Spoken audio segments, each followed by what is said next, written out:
أحسب الناس أن يتركوا أن يقولوا آمنا وهم لا يفتنون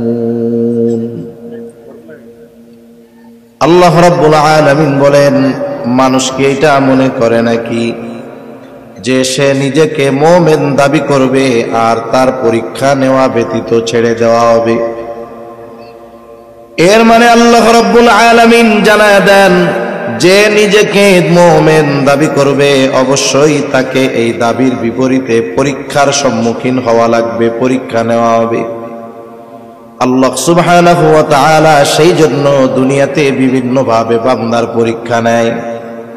পরীক্ষা নেওয়ার মাধ্যমগুলোর মধ্যে একটা মাধ্যম হলো আল্লাহ তাআলা অনেক সময় মানুষকে ধন দৌলত সম্মান দিয়ে পরীক্ষা নেয়, অনেক সময় আবার আল্লাহ তাআলা মানুষকে দরিদ্রতা অভাব অনটন দিয়ে পরীক্ষা নেয়।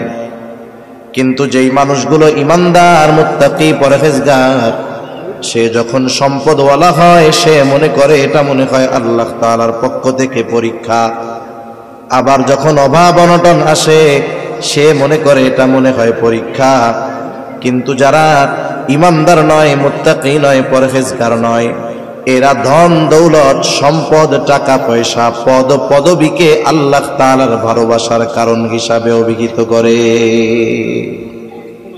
দুনিয়ায় এরকম অনেক মানুষ আছে যারা নামাজ কালাম পড়ে না, একেবারে নাফরমানি করে, গুনার কাজের মধ্যে ডুবে থাকে, কিন্তু অনেক টাকা পয়সা আর সামাজিক সম্মানের অধিকারী। এমন লোক আপনাদের এলাকায় আছে তো? এই ধরনের মানুষগুলো মনে করে টাকা পয়সা ধন দৌলত সম্মান এগুলো মনে হয় আল্লাহর ভালোবাসার প্রতীক। আসলে বাস্তবতা হলো ধন সম্পদ টাকা পয়সা এটা আল্লাহ তাআলার সম্মানের প্রতীক নয়। যদি এই দুনিয়াতে টাকা পয়সা আল্লাহ তাআলার ভালোবাসার প্রতীক হতো, অর্থাৎ আল্লাহ তাআলা যাকে ভালোবাসে তাকে যদি টাকা পয়সা দিত, অথবা যার টাকা পয়সা আছে তারে অনেক আল্লাহ তাআলা ভালোবাসতো, তাইলে বলেন তো এই দুনিয়ায় আল্লাহ তাআলা কারুনকে তাইলে কম ভালোবাসতো নাকি? কারুন তো তাইলে বড় ভালোবাসার প্রতীক হয়ে যাইতো, আল্লাহর মোহাব্বত পাইতো, ভালোবাসা পাইতো। কিন্তু কি বলেন আপনারা, কারুনকে কি আল্লাহ তাআলা ভালোবাসে নাকি? কত সম্পদের মালিক! আমাদের দেশে কারুনের মতো কোনো সম্পদওয়ালা নাই, গোটা দুনিয়ায় নাই।